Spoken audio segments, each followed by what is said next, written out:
Apparently you're supposed to invest in things you understand, and I know there are some of you out there who know nothing about AMD. So I've just kind of mashed together information about AMD, so sit back, relax, eat lemons, I don't know. By the way, this is not financial advice. I'm just trying to give you guys more information.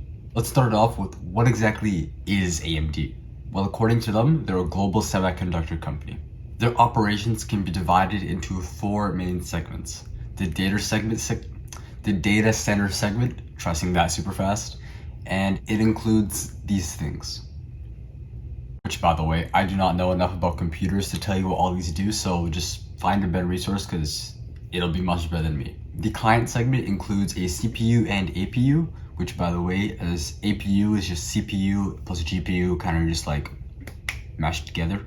They also offer other chipsets for desktops and notebooks. Then there is the gaming segment, which offers GPUs and semi-custom SoCs. Again, I will do a terrible job explaining it. Finally, there is the embedded segment, which I kind of think of as just extreme stuff. For example, chips in these categories might need to survive super high temperatures or loss of vibration, or they might need super low power consumption. They'll be used in things like defense, aerospace, security, just extreme stuff. AMD started in 1969 by Jerry Sanders and a group of other tech professionals. They started off making memory chips for computers. Now they're one of the big boys in the industry and employ over 25,000 people worldwide. There's a common saying that you should know the company that you're about to invest in. So I'll expand on some information here. So let's start off by talking about some of their clients. Their products are used by these companies: Amazon, Google, Microsoft Azure, Oracle Cloud, and Tencent. I might have absolutely butchered Microsoft Azure's pronunciation, but hey, screw it. Also, they're used by many other companies. I'll give a few more examples. Tesla, Subaru, SpaceX, and also NASA uses AMD chips. And this is one thing that kind of blew me away. Both the PlayStation 5 and also the Xbox Series X are powered by AMD chips. Market share in this industry is likely to change extremely fast. Since chips are getting better and better, if a company were to fall behind, their competitors will just eat them up, and yeah, they'll lose a boatload of money and a boatload of market share. AMD CEO is also saying that they're making moves in the AI area, but what they're doing exactly, I have no clue. Some risks they face are competition.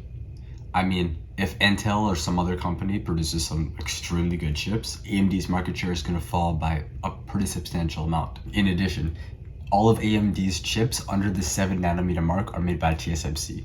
So since something bad happens there, earlier we talked about what they sold. Now let's talk about how much they sold. Both revenue, gross profit, and net income are kind of growing, except in the most recent fiscal year, at the end of 2022, their net income fell by a pretty substantial amount. Let's look at why that is. Before we get into net income, let's look at why the revenue grew so much. Some of the revenue increase was because of the data center segment, which increased by about $2 billion. The embedded segment increased by over $4 billion, and that was the largest change. The reason why, well, my guess why, is because they bought Xilinx. From what I can see, there are 2 things that affected AMD's net income negatively. Actually, I lied, 3. The first is the cost for research and development, because AMD needs to stay competitive. This increased by a little over $2 billion, and the other increase is a $1 billion increase in selling, general, and administrative. Lastly, there is a $2 billion for amortization. I'll leave a link to Investopedia if you guys want to know the definition, because I'm going to butcher the explanation. I'll assume that this is related to their acquisition of Xilinx. By the way, here are the 3 financial statements if you guys want to take a closer look. So here is the balance sheet, here is the income statement, and here is the cash flow statement. Balance sheet wise, there are some things that have moved. Firstly, goodwill and acquisition related intangibles have increased substantially. Additional paid-in capital has increased by the most. I'll leave a link to Investopedia because again, I'm no expert. So by the way, there are a few other line items that have changed.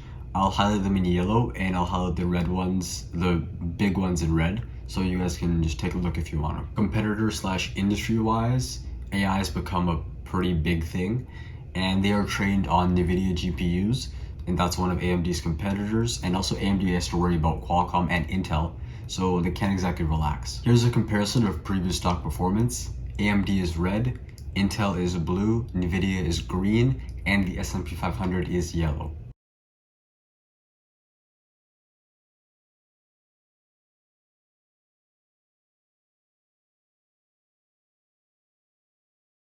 AMD doesn't pay out a dividend yet because they're still growing and they're not exactly a mature company yet. If you like the video, maybe give it a like, comment down below if you want to, and also maybe give me a sub. Yeah, up to you. Thanks.